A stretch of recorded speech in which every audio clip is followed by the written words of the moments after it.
Hey folks, this is Chandran here, and today we'll be taking a look at a very optimized build for Act 2. I call it the Duskfire Sentinel, and it's dual-wielding blades of flame and shadow, using charisma as its primary stat. It's insanely strong in combat, and it has access to all of the wisdom, dexterity, and charisma-based skills that you want.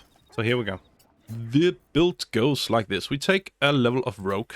Our ability stat spread here will be strength 8, we do not care about strength. Dexterity 10, you could go down to 8, if you please. We'll be using, most of the time at least, the gloves plus of 18 dex. Constitution 14, this is just the highest it can get at this moment. Intelligence 8, don't care too much, we have a headband in case we need it. Wisdom 16, since we will be using Arcane Synergy and we will spec into Ranger later, Wisdom is going to be important, so we have 16. And then Charisma 17. We are going to be basing our weapon attacks off of Charisma, which is a little neat thing that you can do with some exploits, even though we are not going to be playing Warlock. Good. For our skills, I'm setting him up as the face. I'm also going to be picking up the dexterity skills. My background is Performer, as you can see. And my race is Wood Half-Elf. It would be better to be Wood High Half-Elf so that you could pick up the Booming Blade cantrip, and you should definitely do that instead of going Wood Half-Elf if you are remaking this build. That's what I would be doing. Inside as well for more conversation-y stuff. Great, that was the bulk of this. And let's start actually leveling up. So our first extra level here, see, it's just another level of Rogue. We want Cunning Action Dash, and we want to get to level 3 Rogue. So that's how we do. Cunning Action Dash is really strong. Extra uses for your bonus action is always nice, but specifically dashing around the battlefield if you're melee is really sweet. We take Thief at level 3 for our fast hands. Gain an additional bonus action. This is just like a standard fare. As usual, the build itself is not gonna be the most interesting part, because those are kind of basic, but the itemization that goes with it is probably where most of the fun stuff is. For our 4th level, we take 1 level of Ranger. This is a respec, though, it's worth saying. This is not how I would build it, like, during the run. But at level 8, I would respec like this. Favorite enemy? I would go for, let's say, Bounty Hunter. I want Investigation. And the strongest one here is Beast Tamer, but I have other options for my Raven Familiar here. And I'm going with Urban Tracker because I want Sleight of Hand instead. And then let's just take Perception as well. Now we have all the Wisdom-based, we have all the Dex-based, we have all the Charisma-based stuff. Not all the Wisdom, all the relevant Wisdoms. Let's go like that. Yeps. Here, level up Ranger, we get our first spells. Just take some of the ritual spells. This is a no long rest build, or close to no long rest build if you prefer. Enhance Leap. Speak with animals. We're face, we want to be speaking with animals, and we want to be able to jump around. I have this on other characters as well, but it's always nice to have on your main character, because easy. Fighting style, important. 2-weapon fighting. We want to have our primary stat work on our offhand as well. Definitely. That's another lot of damage. Down the line, at least. For Ranger level 3, we get to choose a subclass. Gloomstalker is the one I've chosen here. Hunter, Hordebreaker is also a very strong option. 2 creatures. This Hordebreaker gets an extra attack every turn as long as you can set it up. Gloomstalker gets an extra attack the first round, and you don't have to do any setup. And it also gets, importantly, +3 to initiative. And I guess for this build specifically, Disguise Self. Kind of cute. Spells, let's just take anything, doesn't matter. I won't be using Hunting's Mark, I'll be replacing this soon.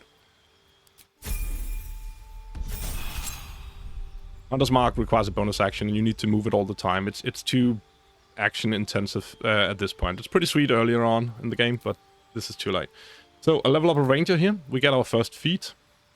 If I was leveling, like, during the game, I'd probably go to 4 Rogue first to get the feat as soon as possible, and then down the line spec over to something like 5 Ranger, just to have the feat all the time. Because the feat we're going to be picking up is Sentinel, and Sentinel is broken.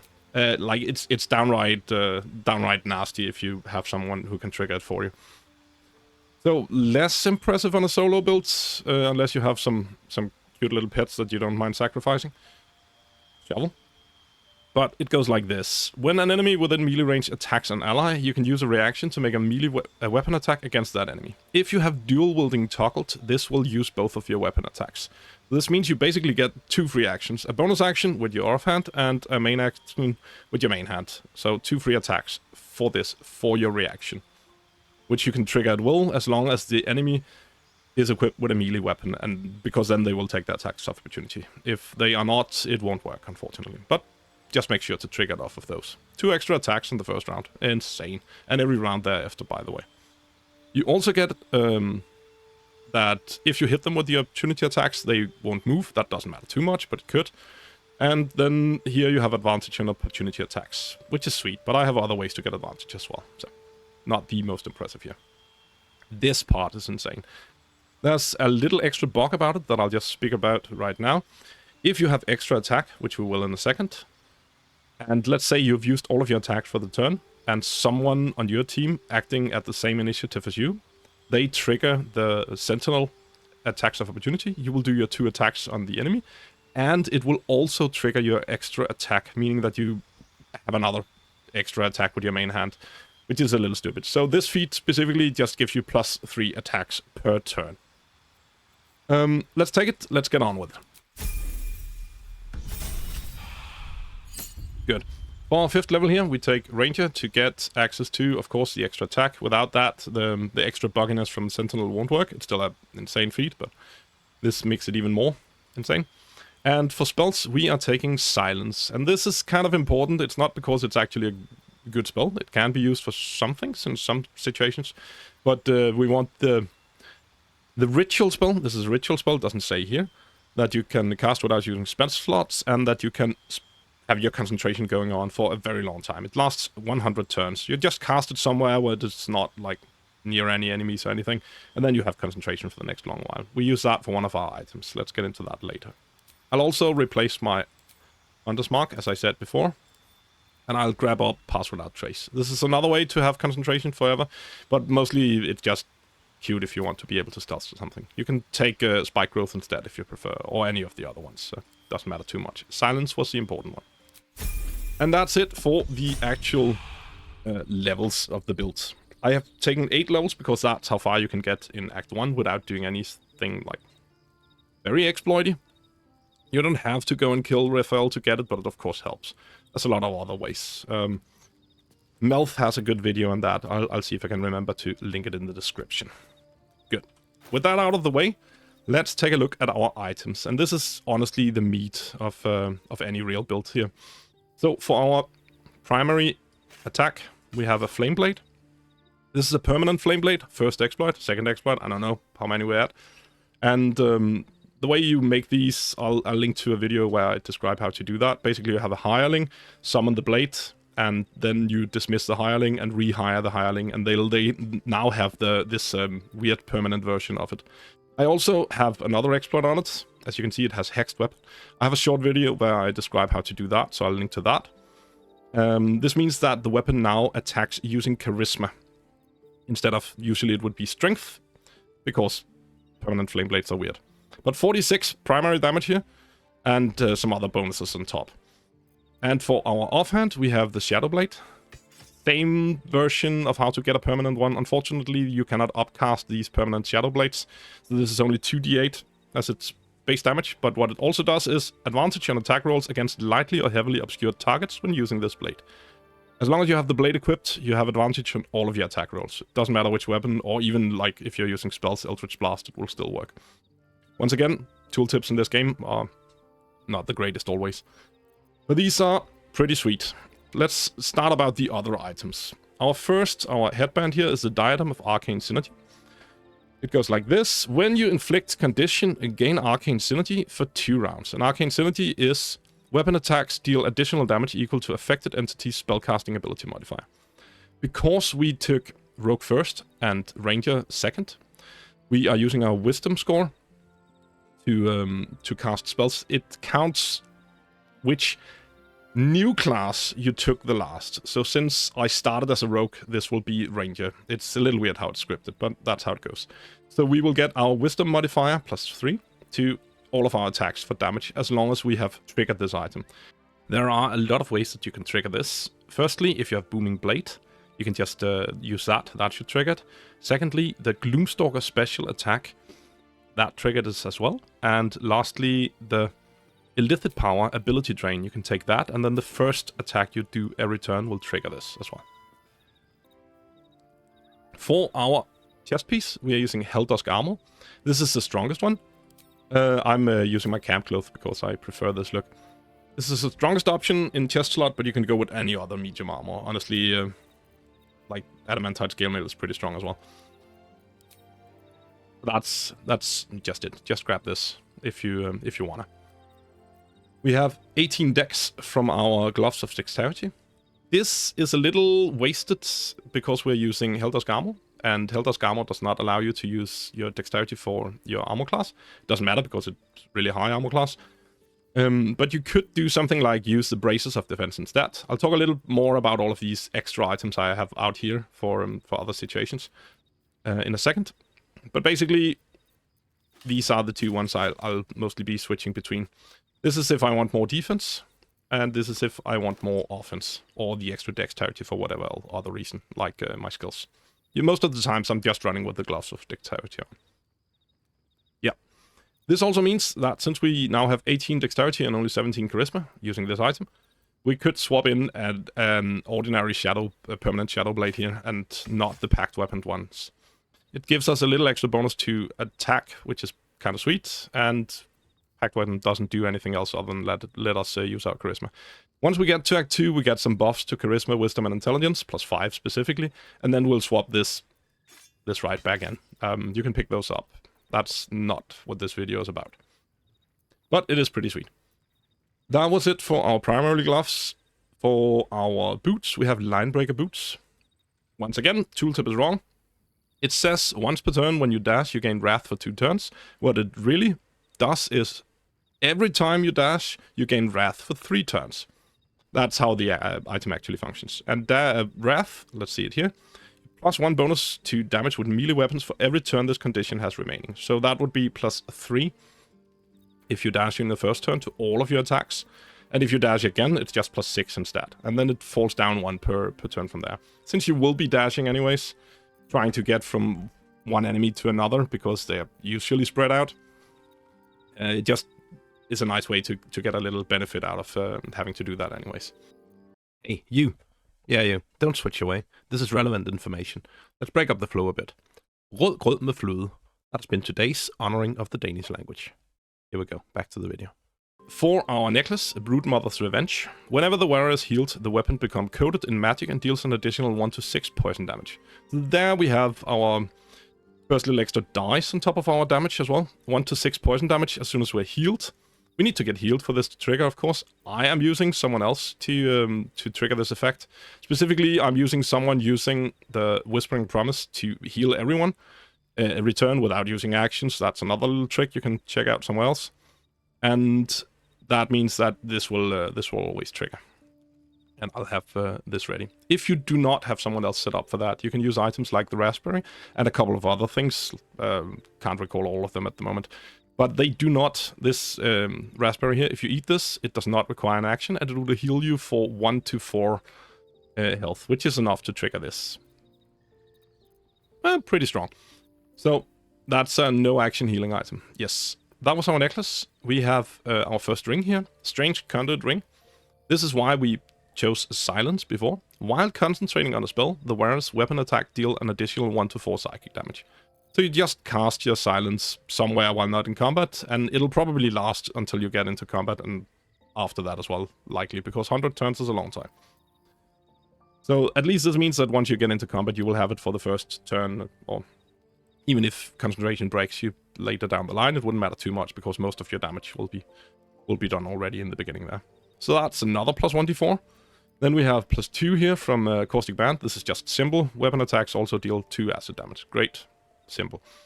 For my ranged weapon, I am using the Fellow of Monsters. If you have your party set up for it, you should definitely be using, this is the better item, the Bow of the Banshee instead.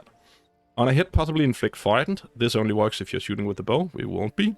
But gain a +1d4 bonus to attack and damage against frightened creatures. Works regardless.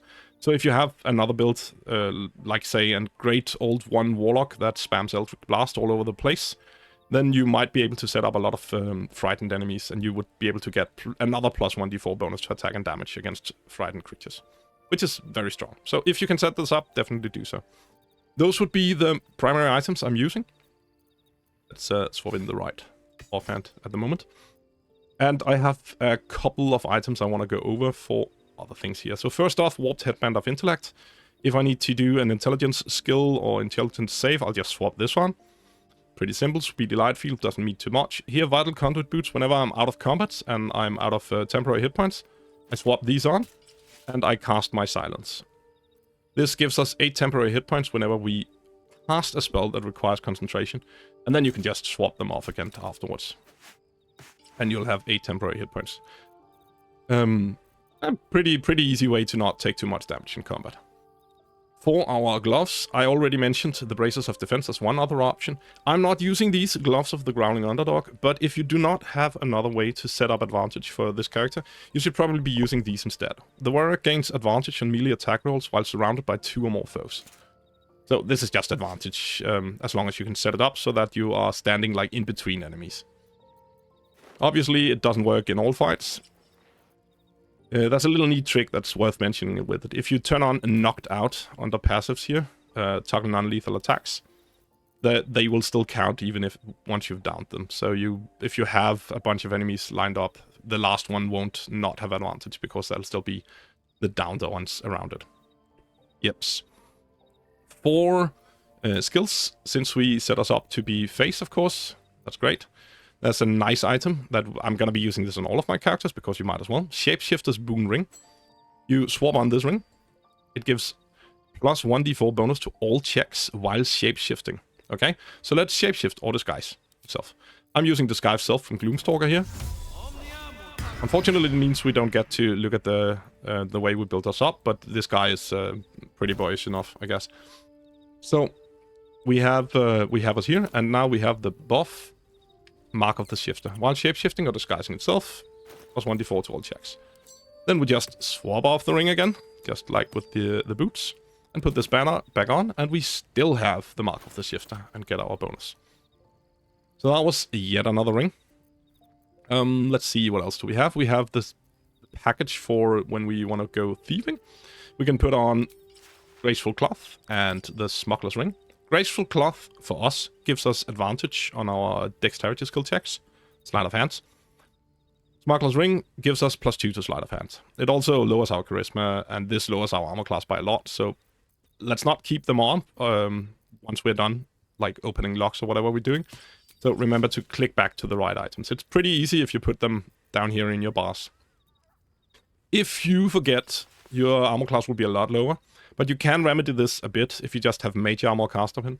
Mage Armor will not fall off when you equip Helter's Armor, because it doesn't actually count as armor. This is also why the Braces of Defense trick worked from before.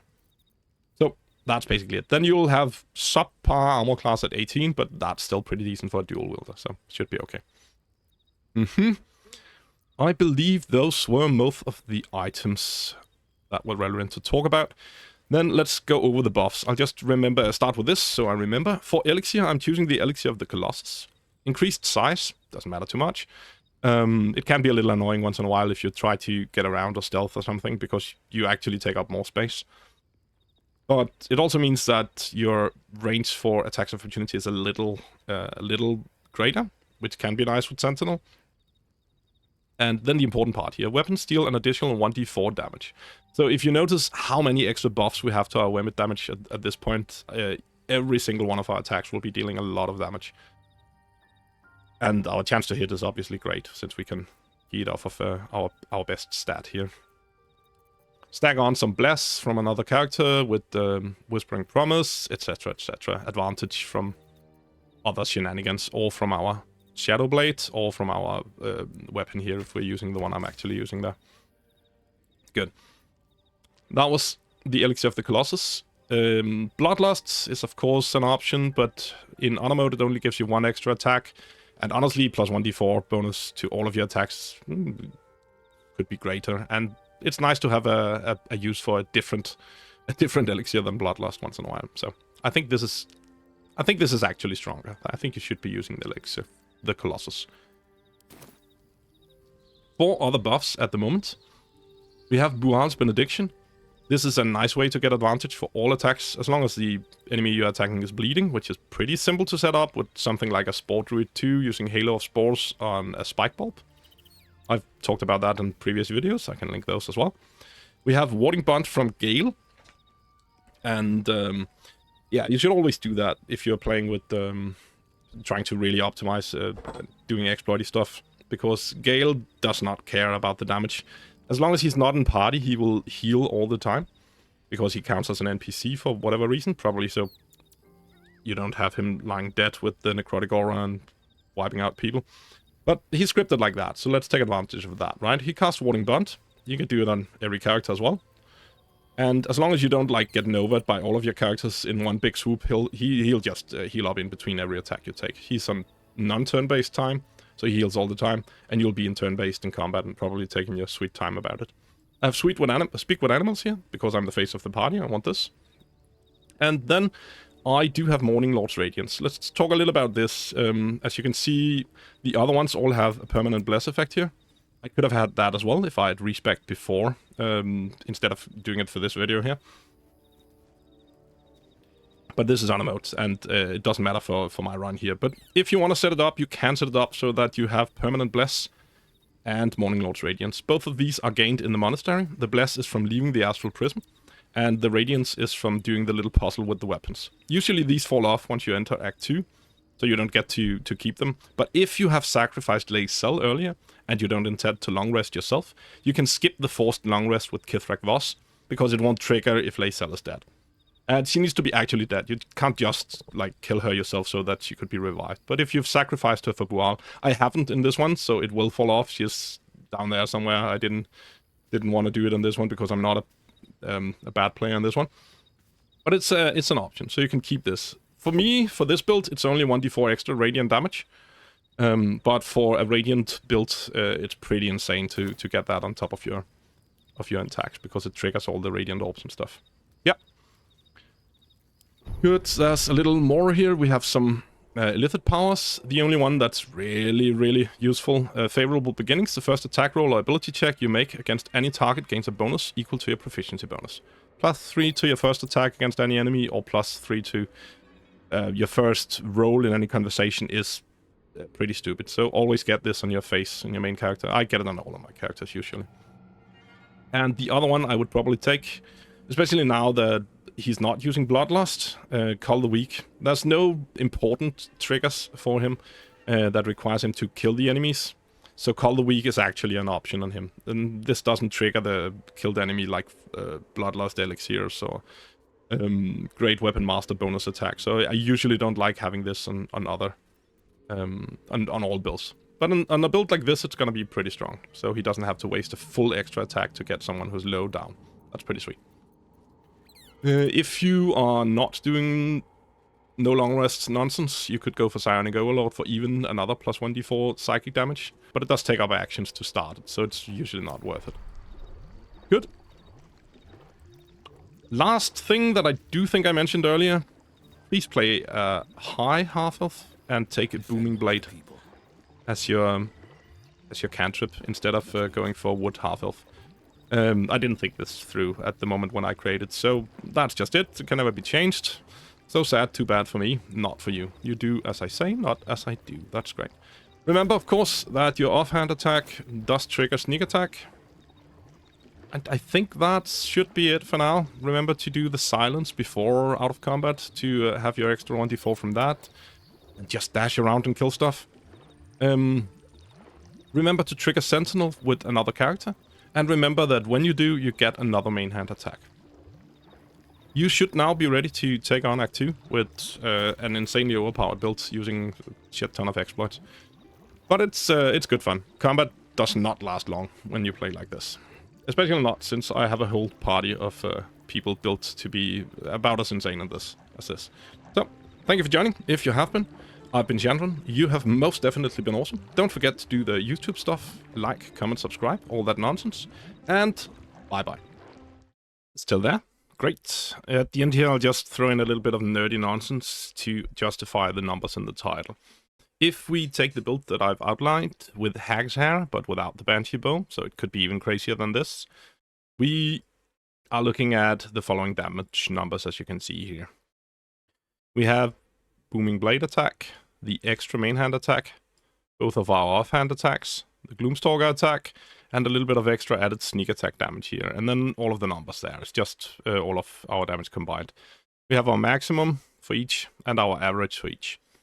We have our attacks with Sentinel, another main hand attack, another offhand attack, and the extra bucked extra attack where we can go for another Booming Blade.